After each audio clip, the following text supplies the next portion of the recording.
एक छोटे से गांव में रामू नाम का एक गरीब किसान रहता था। उसके पास थोड़ी सी जमीन थी और एक छोटी सी मिट्टी की झोपड़ी। उसकी पत्नी सीता बहुत मेहनती और समझदार थी। दोनों दिन रात खेत में काम करते थे, लेकिन फिर भी उनकी जिंदगी बहुत मुश्किल से चलती थी। कई बार ऐसा होता था कि खेत में फसल कम हो जाती और दोनों को आधा पेट खाना पड़ता। फिर भी रामू हमेशा मुस्कुराकर कहता था, है सीता, मेहनत करने वालों को एक दिन जरूर अच्छा फल मिलता है। एक दिन हमारी भी किस्मत जरूर बदलेगी। एक दिन सुबह सुबह रामू अपने खेत में हल चला रहा था। अचानक हल किसी सख्त चीज से टकराया। रामू ने मिट्टी हटाकर देखा तो वहां एक पुराना सा मिट्टी का मटका दबा हुआ था। मटका थोड़ा चमक रहा था, जैसे उसमें कोई रहस्य छिपा हो। रामू ने सोचा कि शायद इसमें कोई पुराने जमाने का सामान होगा। वह मटका उठाकर घर ले आया। ये मटका बहुत अजीब लग रहा है, इसको संभाल कर रखना चाहिए। शाम को जब दोनों खाना खाकर बैठे थे तो अचानक मटका हल्का हल्का चमकने लगा। रामू और सीता हैरान होकर उसे देखने लगे। तभी मटके से धीमी सी आवाज आई, जो सच्चे दिल से मेहनत करता है, ये मटका उसको नई दुनिया दिखाता है। दोनों डर भी गए और हैरान भी हुए। रामू ने जैसे ही मटके को हाथ लगाया, अचानक तेज रोशनी फैली और देखते ही देखते रामू और सीता उस मटके के अंदर खिंचते चले गए। अगले ही पल दोनों ने खुद को एक अजीब और सुंदर दुनिया में खड़ा पाया। वहां चारों तरफ रंग बिरंगे पेड़ थे, आसमान सुनहरा था और हवा में मीठी खुशबू थी। जमीन पर चमकती घास थी और दूर दूर तक छोटे छोटे महल जैसे घर दिखाई दे रहे थे। ये जगह तो कोई जादुई दुनिया जैसी लग रही है। तभी उनके सामने एक छोटा सा चमकता हुआ पक्षी आकर बैठा। ये जादुई मटकी की दुनिया है, यहाँ पर सिर्फ अच्छे और सच्चे लोग आ सकते हैं। वह पक्षी उन्हें एक रास्ते पर ले गया जहाँ एक बड़ा सा बगीचा था। उस बगीचे में ऐसे पेड़ लगे थे जिन पर फल सोने की तरह चमक रहे थे। यहाँ पे कुछ भी लेने से पहले तुम्हें एक काम करना पड़ेगा। रामू और सीता ने पूछा कि कैसा काम? इस दुनिया में एक जादुई खेत है जो कई सालों से सूखा पड़ा है। जो सच्चे दिल से मेहनत करे तो वो खेत फिर से हरा भरा हो सकता है। रामू को यह सुनकर खुशी हुई, क्योंकि वह तो किसान ही था। मैं इस खेत को हरा भरा बना सकता हूँ। पक्षी उन्हें उस जादुई खेत तक ले गया। खेत बहुत बड़ा था, लेकिन पूरी तरह सूखा पड़ा था। रामू ने सीता के साथ मिलकर वहां काम शुरू किया। उन्होंने मिट्टी को खोदा, पानी के छोटे छोटे रास्ते बनाए और बीज बो दिए। दोनों दिन रात मेहनत करते रहे। कुछ ही दिनों में चमत्कार होने लगा। सूखी जमीन से हरी हरी पौध निकलने लगी। धीरे धीरे पूरा खेत लहलहाने लगा। जादुई दुनिया के लोग यह देखकर बहुत खुश हुए। उसी समय आसमान से हल्की रोशनी उतरी और एक बूढ़ा साधु जैसा व्यक्ति उनके सामने आया। तुम दोनों ने अपनी मेहनत से इस खेत को फिर से जिंदा कर दिया है। ये जादुई मटका तुम्हें इनाम देना चाहता है। उसने रामू को एक छोटा सा बीज दिया और कहा, इस बीज को अपने असली खेत में बो देना। ये जादुई बीज खेत को हमेशा हरा भरा रखेगा। फिर साधु ने मटके को हाथ लगाया और अचानक फिर से तेज रोशनी फैल गई। अगले ही पल रामू और सीता अपने घर में वापस थे। दोनों को लगा जैसे यह सब सपना था। लेकिन जब रामू ने अपने हाथ में देखा तो वह जादुई बीज सच में था। अगले दिन उसने वह बीज अपने खेत में बो दिया। कुछ ही दिनों में उसका खेत पहले से कई गुना ज्यादा हरा भरा हो गया। फसल इतनी अच्छी हुई कि पूरे गांव में उसकी चर्चा होने लगी। रामू और सीता अब पहले से खुश रहने लगे, लेकिन उन्होंने कभी घमंड नहीं किया। वे हमेशा गांव के गरीब लोगों की मदद करते और मेहनत की कीमत समझते। वह जादुई मटका अब भी उनकी झोपड़ी में रखा था। एक रात की बात है। आसमान में पूरा गोल चांद चमक रहा था और चारों तरफ हल्की चांदनी फैली हुई थी। रामू और सीता अपने घर के बाहर बैठे ठंडी हवा का आनंद ले रहे थे। तभी झोपड़ी के अंदर रखा वही पुराना जादुई मटका फिर से हल्का हल्का चमकने लगा। पहले तो दोनों ने सोचा कि शायद आंखों का धोखा है, लेकिन इस बार मटके की चमक पहले से थोड़ी ज्यादा थी। रामू, लगता है ये मटका फिर से कुछ कहना चाहता है। रामू ने सावधानी से मटके को उठाया। जैसे ही उसने मटके को हाथ लगाया, उसमें से फिर वही मीठी आवाज आई, मेहनत करने वालों का सफर अभी खत्म नहीं हुआ है। अचानक मटके से एक छोटी सी सुनहरी रोशनी बाहर निकली और हवा में गोल गोल घूमने लगी। वह रोशनी धीरे धीरे एक छोटी सी चमकती चिड़िया का रूप लेने लगी। रामू और सीता ने तुरंत पहचान लिया कि यह वही जादुई पक्षी था जो उन्हें पहले उस जादुई दुनिया में मिला था। पक्षी ने मुस्कुराकर कहा, रामू और सीता, तुमने अपने अच्छे दिल और अच्छी मेहनत से गांव को तो खुशहाल बना दिया, लेकिन जादुई दुनिया को तुम्हारी फिर से जरूरत है। यह सुनकर दोनों थोड़ा हैरान हो गए। क्या फिर से कोई परेशानी आ गई है? हाँ, वहाँ पर एक नया संकट आ गया है। वहाँ पर एक बड़ा जंगल धीरे धीरे सूखता जा रहा है। अगर हम मदद कर सकते हैं तो जरूर करेंगे। इतना सुनते ही मटके से फिर तेज रोशनी निकली और देखते ही देखते रामू और सीता फिर उसी जादुई दुनिया में पहुंच गए। इस बार वह जगह थोड़ी अलग लग रही थी। पहले जहां हरियाली थी, वहां अब कुछ पेड़ सूखे दिखाई दे रहे थे। हवा में पहले जैसी खुशबू भी कम हो गई थी। चमकता हुआ पक्षी उन्हें एक बड़े जंगल के पास ले गया। वहां कई जादुई जीव खड़े थे, छोटे छोटे खरगोश, रंग बिरंगी गिलहरियां और कुछ अजीब से छोटे जीव जिन्हें देखकर रामू और सीता हैरान रह गए। इस जंगल का जादू धीरे धीरे खत्म हो रहा है। यहाँ पर एक झरना हुआ करता था जो अब सूख गया है। पहले उस झरने से पूरा जंगल हरा भरा रहता था। रामू ने ध्यान से जमीन को देखा। उसने किसान की तरह मिट्टी को हाथ में लिया और बोला, ये मिट्टी अभी भी जिंदा है, बस इसे सही मेहनत और सही पानी की आवश्यकता है। सीता ने भी मदद करने का फैसला किया। दोनों ने जंगल में छोटे छोटे गड्ढे खोदने शुरू किए ताकि बारिश का पानी जमा हो सके। उन्होंने सूखे पेड़ों के पास नई मिट्टी डाली और छोटे छोटे बीज लगाए। जादुई दुनिया के जीव भी उनकी मदद करने लगे। खरगोश मिट्टी लाने लगे, गिलहरियां बीज लाने लगी और चमकता हुआ पक्षी ऊपर से रास्ता दिखाता रहा। कई दिन तक सबने मिलकर मेहनत की। फिर एक सुबह अचानक आसमान में बादल घिर आए। हल्की हल्की बारिश शुरू हुई। बारिश का पानी उन छोटे छोटे गड्ढों में भरने लगा जो रामू और सीता ने बनाए थे। कुछ ही दिनों में चमत्कार होने लगा। सूखे पेड़ों पर फिर से हरी पत्तियां आने लगी। नई पौध जमीन से बाहर निकलने लगी। पूरा जंगल फिर से हरा भरा होने लगा। जादुई दुनिया के सभी जीव खुशी से झूम उठे। उसी समय आसमान से फिर वही बूढ़े साधु प्रकट हुए। रामू और सीता, एक बार तुमने फिर साबित कर दिया कि सच्ची मेहनत सबसे बड़ा जादू होती है।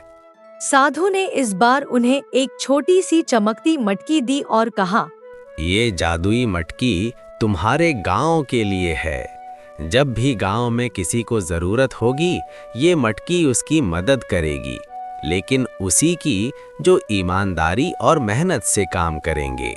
फिर एक बार तेज रोशनी फैली और अगले ही पल रामू और सीता फिर अपनी झोपड़ी में वापस आ गए।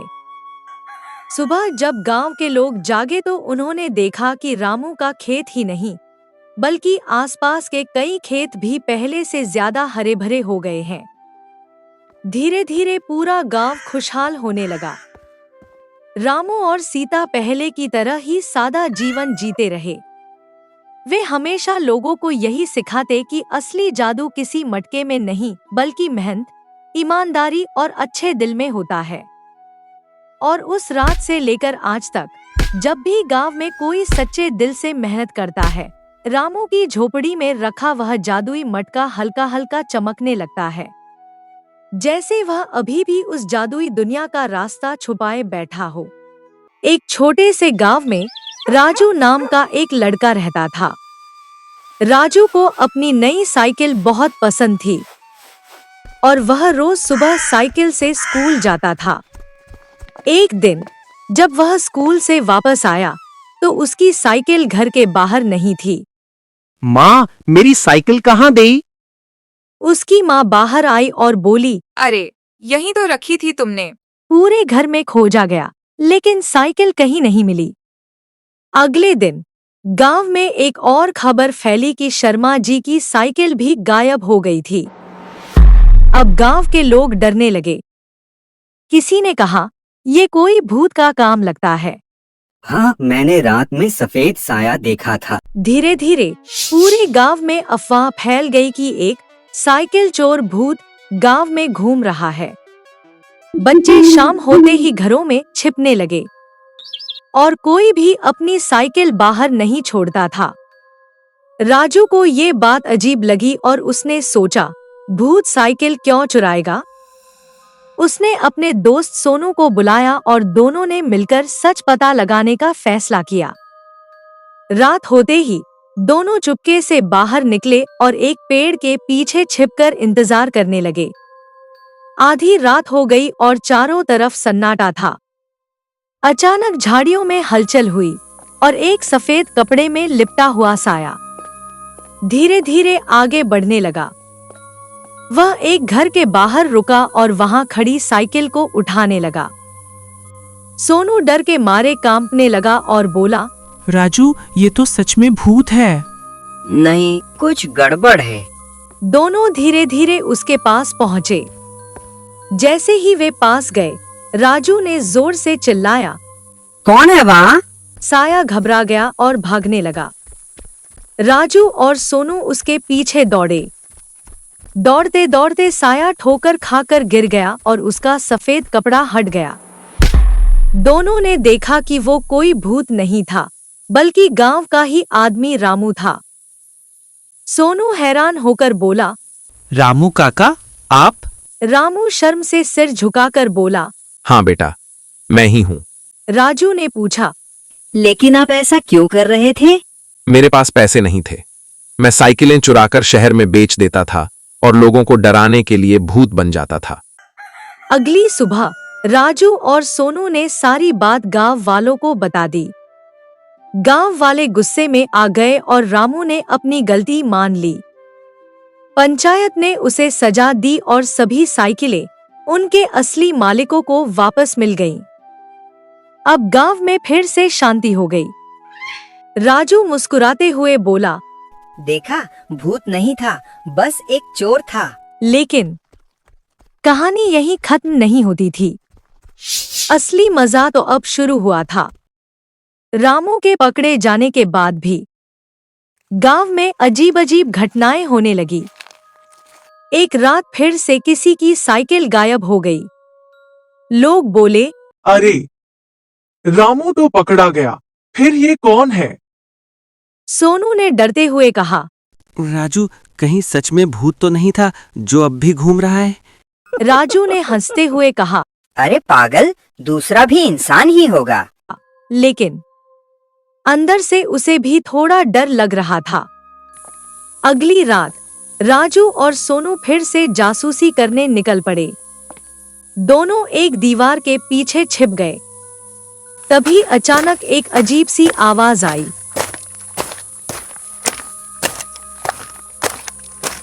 ये आवाज तो भूत के कदमों जैसी लग रही है। तभी उन्होंने देखा कि एक साइकिल खुद ब खुद चल रही है, बिना किसी आदमी के। सोनू तो डर के मारे बैठ ही गया, लेकिन राजू ध्यान से देखने लगा और फिर अचानक जोर से हंस पड़ा। अरे देख ध्यान से, साइकिल के पीछे एक पतली सी रस्सी बंधी है और झाड़ियों के पीछे कोई उसे खींच रहा है। झाड़ियों के पीछे चोर कोई और नहीं, बल्कि शर्मा जी का बेटा पिंटू निकला। जो अपने दोस्तों के साथ मजाक कर रहा था। पिंटू ने माफी मांगी और वादा किया कि अब कभी ऐसा नहीं करेगा। अब गांव में सच में शांति आ गई। गांव के बच्चे अब एक दूसरे को डराने के लिए कहते थे, संभल कर रहना, साइकिल चोर भूत आ जाएगा। एक दिन सोनू ने मजाक में कहा, अगर सच में भूत आ गया तो? राजू बोला, तो पहले उससे पूछेंगे साइकिल चलाना किसने सिखाया। और दोनों हंसने लगे। लेकिन इस बार जो होने वाला था वो पहले से बिल्कुल अलग था। एक रात जब पूरा गांव गहरी नींद में था, अचानक राजू को बाहर से घंटी जैसी आवाज सुनाई दी। उसने खिड़की से बाहर झांक कर देखा तो उसकी सांस अटक गई। दूर सड़क पर एक साइकिल अपने आप धीरे धीरे चल रही थी। इस बार कोई रस्सी नहीं थी, कोई इंसान नहीं था, सिर्फ साइकिल और उसके आसपास हल्की सी धुंध। राजू और सोनू चुपचाप उस साइकिल के पीछे चलने लगे। रास्ता गांव के पुराने खंडहर की तरफ जा रहा था। जैसे जैसे वे आगे बढ़े, ठंडी हवा तेज होने लगी। साइकिल एक पुराने पेड़ के पास जाकर रुक गई और अचानक गिर पड़ी। उसी वक्त उनके सामने धुंध से एक सफेद साया उभरने लगा। वह एक बूढ़े आदमी जैसा दिख रहा था, जिसकी आंखें बहुत उदास थीं। उसने कहा, मेरी साइकिल, मुझे मेरी साइकिल चाहिए। राजू ने हिम्मत करके पूछा, तुम कौन हो? मैं इस गांव का ही था। कई साल पहले मेरी साइकिल चोरी हो गई थी। मैं उसे ढूंढते ढूंढते यहीं मर गया और मेरी आत्मा को शांति नहीं मिली। राजू और सोनू ने खंडहर के अंदर काफी खोजने के बाद एक बहुत पुरानी टूटी हुई साइकिल ढूंढ निकाली। जैसे ही उन्होंने उसे उस साये के सामने रखा, साया शांत हो गया। तेज हवा चली और साया चमकने लगा। उसने धीमी आवाज में कहा, धन्यवाद, अब मुझे शांति मिल गई। और वह गायब हो गया। अगली सुबह जब गांव वालों ने वह पुरानी साइकिल देखी तो सब हैरान रह गए। गांव के बुजुर्गों ने कहा, कुछ चीजें हमारी समझ से परे होती हैं और उनका सम्मान करना चाहिए। एक छोटे से गांव में रामू नाम का एक गरीब किसान रहता था। उसका घर बहुत साधारण था और उसके पास सिर्फ एक छोटा सा खेत था, जो एक बहुत बड़ी और गहरी नदी के किनारे स्थित था। वह रोज सुबह सूरज निकलने से पहले उठता, अपने पुराने औजार उठाता और खेत में काम करने चला जाता। उसकी मेहनत बहुत थी, लेकिन उसकी किस्मत उसका साथ नहीं देती थी। कभी फसल सूख जाती, कभी कीड़े फसल खराब कर देते, तो कभी मेहनत के बाद भी उसे उतना फल नहीं मिलता था। उस नदी को गांव वाले अनजान नदी कहते थे, क्योंकि वह बहुत चौड़ी और गहरी थी। कोई भी उसके उस पार जाने की हिम्मत नहीं करता था। लोगों का मानना था कि उस पार कुछ रहस्यमयी चीजें हैं, लेकिन किसी को ठीक ठीक पता नहीं था। रामू रोज अपने खेत में काम करते समय उस नदी को देखता और सोचता, काश मैं इस पार की गरीबी से निकलकर कुछ अच्छा कर पाता। एक दिन शाम के समय जब सूरज ढल रहा था और चारों तरफ शांति थी, रामू अपने खेत के किनारे खड़ा होकर गहरी और शांत बहती हुई नदी को निहार रहा था। वह नदी के पानी की लहरों और उस पार के धुंधले नजारों को देखने के चक्कर में बिल्कुल किनारे के पास चला गया। तभी अचानक गीली मिट्टी की वजह से उसका पैर फिसल गया और वह सीधे गहरे पानी में जा गिरा। नदी की धारा बहुत तेज थी और रामू देखते ही देखते बीच धारा में बहने लगा। उसने बहुत कोशिश की, लेकिन गहरी नदी के सामने वह बेबस था। धीरे धीरे वह बेहोश हो गया। जब उसकी आंख खुली तो उसने खुद को एक अजीब सी जगह पर पाया। उसने देखा कि वह नदी के उस पार था, लेकिन यह कोई साधारण जगह नहीं थी। वहां चारों तरफ एक अनोखी चमक थी। पेड़ भी ऐसे लग रहे थे जैसे सोने के बने हों। जमीन हल्की चमक रही थी और दूर एक बहुत बड़ा सोने का महल खड़ा था जो सूरज की रोशनी में जगमगा रहा था। रामू हैरान रह गया। उसने कभी ऐसा कुछ नहीं देखा था। वह धीरे धीरे उस महल की ओर बढ़ने लगा। रास्ते में उसे कोई इंसान नहीं दिखा, लेकिन हर चीज में एक अजीब सी शांति और चमक थी। जब वह महल के पास पहुंचा, तो दरवाजे अपने आप खुल गए। अंदर जाकर उसने देखा कि पूरा महल सोने का बना था। दीवारें, छत, खंभे, सब कुछ सोने जैसा चमक रहा था। तभी अचानक एक मधुर आवाज आई। रामू, तुम यहाँ कैसे आए? रामू घबरा गया और बोला, कौन कौन है? तभी उसके सामने एक चमकदार प्रकाश प्रकट हुआ, जो धीरे धीरे एक बूढ़े साधु का रूप लेने लगा। साधु ने मुस्कुराते हुए कहा, डरो मत, मैं इस सोने की दुनिया का रक्षक हूँ। बहुत सालों से कोई इंसान यहाँ नहीं आया। मुझे माफ कर दीजिए, मैं गलती से यहाँ आ गया। मैं तो बस एक गरीब किसान हूँ। नदी के किनारे मेरा पैर फिसल गया था और मैं बहकर यहाँ आ पहुँचा। साधु ने उसकी आंखों में देखा और कहा, हाँ, मैं जानता हूँ, तुम मेहनती हो, लेकिन किस्मत ने तुम्हारा साथ नहीं दिया, इसलिए तुम्हें यहाँ तक आने का रास्ता मिला। रामू ने आश्चर्य से पूछा, क्या ये सब सच है? यह एक जादुई दुनिया है। यहाँ का सोना सिर्फ उसी को मिलता है जो दिल से सच्चा और मेहनती होता है। लेकिन यहाँ से कुछ भी ले जाना आसान नहीं है। मुझे ज्यादा कुछ नहीं चाहिए, बस इतना मिल जाए कि मैं अपने परिवार का पेट भर सकूं और आराम से जी सकूं। साधु मुस्कुराया और बोला, तुम्हारी यही सादगी तुम्हारी सबसे बड़ी ताकत है। फिर साधु ने उसे एक छोटा सा बीज दिया और कहा, इसे अपने खेत में बो देना। यह साधारण बीज नहीं है। अगर तुम सच्चे दिल से मेहनत करोगे तो यह तुम्हारी जिंदगी बदल देगा। लेकिन याद रखना, लालच मत करना। रामू ने बीज लिया और धन्यवाद कहा। तभी अचानक तेज रोशनी हुई और वह फिर से बेहोश हो गया। जब उसकी आंख खुली तो वह अपने खेत के किनारे पड़ा था, जैसे कुछ हुआ ही न हो। लेकिन उसके हाथ में वह बीज अब भी था।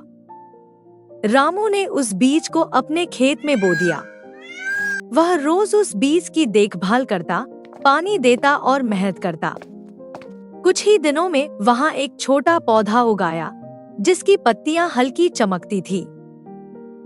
धीरे धीरे वह पौधा बड़ा होने लगा और एक दिन उस पर सोने जैसे चमकते हुए फल लगे। रामू ने एक फल तोड़ा तो वह सच में सोने का था। उस दिन से उसकी किस्मत बदल गई। उसने उन फलों को बेचकर पैसे कमाए, लेकिन उसने लालच नहीं किया। उसने अपने खेत को बढ़ाया, अच्छा घर बनाया और अपने गांव के लोगों की मदद करने लगा। एक दिन जब वह फिर से नदी के किनारे पहुंचा, तो उसे वही साधु फिर से दिखाई दिए। रामू ने हाथ जोड़कर कहा, महाराज, आपकी वजह से मेरी दुनिया बदल गई। साधु मुस्कुराए और बोले, रामू, वह जादुई दुनिया तो सिर्फ एक जरिया थी। असली जादू तुम्हारे अंदर था। देखो, तुमने अपनी मेहनत और अच्छाई से अपने इस गांव को ही सोने की दुनिया बना दिया है। हमेशा याद रखना, सच्ची दौलत बाहर के सोने में नहीं, बल्कि इंसान की मेहनत और उसके सच्चे दिल में होती है। साधु गायब हो गए। साधु के गायब होने के बाद रामू अपने खेत की ओर मुस्कुराते हुए लौट गया। अब उसकी जिंदगी बदल चुकी थी, लेकिन उसका स्वभाव बिल्कुल वैसा ही सरल और सच्चा था। वह रोज की तरह अपने खेत में काम करता और उस जादुई पेड़ की देखभाल करता, जो अब और भी हरा भरा और फलदार हो चुका था। कुछ ही समय में पूरे गांव में रामू की तरक्की की चर्चा होने लगी। लोग कहते, रामू के खेत में जरूर कोई चमत्कार है। लेकिन रामू कभी घमंड नहीं करता, बस मुस्कुराकर कहता, यह सब मेहनत का फल है। उसी गांव में एक बहुत अमीर लेकिन घमंडी सेठ रहता था। उसका नाम था सेठ धनराज। जब उसने रामू की तरक्की के बारे में सुना, तो उसे यकीन नहीं हुआ। वह खुद देखने रामू के खेत पर पहुंचा। जैसे ही सेठ की नजर उस चमकते हुए पेड़ पर पड़ी, उसकी आंखें लालच से चमक उठीं। उसने मन ही मन सोचा, अगर यह पेड़ मेरे पास आ जाए तो मैं पूरे इलाके का सबसे अमीर आदमी बन जाऊंगा। रामू ने सेठ का स्वागत किया और सादगी से सब कुछ बताया, लेकिन जादुई बीज की असली बात छुपा ली। सेठ ने ऊपर से तो मुस्कुरा कर बात की, लेकिन उसके मन में कुछ और ही चल रहा था। उस रात जब पूरा गांव सो रहा था, सेठ चोरी छिपे रामू के खेत में पहुंचा। उसके हाथ में एक तेज कुल्हाड़ी थी। वह धीरे धीरे पेड़ के पास गया और बोला,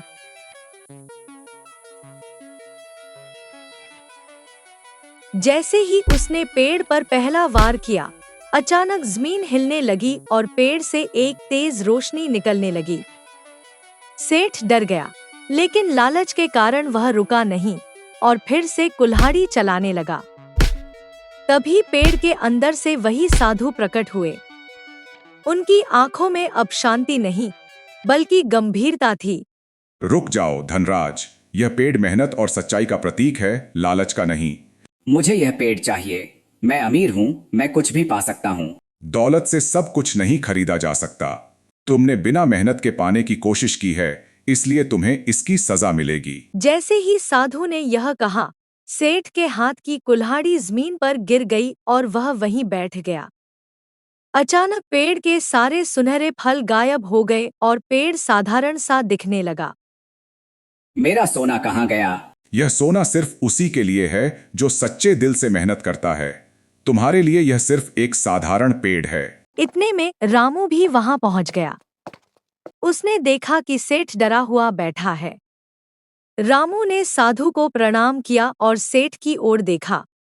सेठ जी, अगर आपको कुछ चाहिए था तो आप मुझसे कहते। चोरी और लालच से कभी भलाई नहीं होती। सेठ की आंखों में शर्म आ गई। उसने सिर झुकाकर कहा, रामू, मुझे माफ कर दो, मैंने लालच में आकर गलत किया। साधु मुस्कुराए और बोले, गलती हर इंसान से होती है, लेकिन जो अपनी गलती मान ले वही सच्चा इंसान होता है। फिर साधु ने हाथ उठाया और पेड़ फिर से चमकने लगा। लेकिन इस बार साधु ने कहा, अब यह पेड़ सिर्फ रामू के लिए नहीं, पूरे गांव के लिए है। जो भी सच्चे दिल से मेहनत करेगा, उसे इसका फल मिलेगा। तो इस तरह रामू की जिंदगी कुछ बदल गई।